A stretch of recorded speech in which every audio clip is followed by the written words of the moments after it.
Hello, and welcome to Day 2 of CS First Storytelling. Today, you will create a dialogue-driven story while you learn about two important computer science principles: sequencing and testing code. Sequencing means putting things in order. When you write code, you need to carefully decide the order in which the code will run. Sometimes this means experimenting and testing different options until the program runs exactly how you want it to. So today, you'll also work with testing to improve your program. Believe it or not, both storytellers and computer scientists use sequencing and testing in their work. Take a look at the process an author goes through to write a story. They begin by pre-writing, or creating a plan for the story. This allows the writer to carefully sequence elements and decide what elements to include in the story.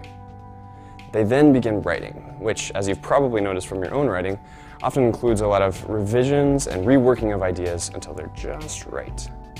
Finally, the author gets feedback from another person, an editor, and incorporates that feedback into their story. Well, when computer scientists create a program, they go through a very similar process. Here's one example of a process that you, or any other computer scientist, might go through to create a computer program. First, the computer scientist thinks about the goals of the program. What should this program do when it's complete? Next comes the initial planning, which is like pre-writing and storytelling. At this stage, the computer scientist plans the features and the functionality of the program. The computer scientist then starts to code or implement their plans into a program, just like writing the first draft of a story. The code then undergoes testing, when many different people try it out, edit it, and revise it. This process continues until the program successfully accomplishes the goals the computer scientists set out to achieve. When writers and computer scientists work together to build a computer animated movie, you can imagine that there's a lot of sequencing, testing, and revising happening at every stage of the writing and programming processes. Today, you will learn about sequencing and testing code as you create a dialogue, or a conversation between two characters. Good storytellers use dialogue to provide the audience with insight into the characters and plots. Take, for instance, a piece of dialogue like, "I didn't think you'd show up." Well, why not? Is the other character a coward, lazy, too busy? Is this a dangerous situation? What might the character want to avoid in this situation? Is something bad going to happen? Good dialogue requires a response that moves the plot forward. In today's club, you will create a story that's driven by dialogue, meaning that you'll use a conversation to reveal important information about the plot and the characters in your story.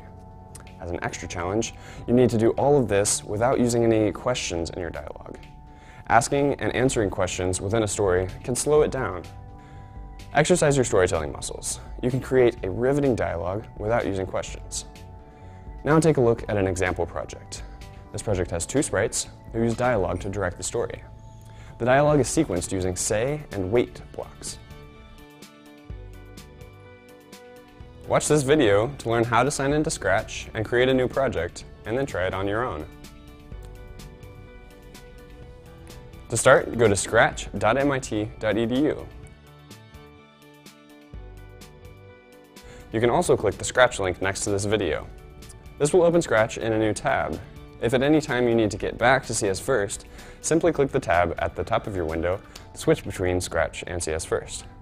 Once on the Scratch website, sign in using the username and password on your Club Pass.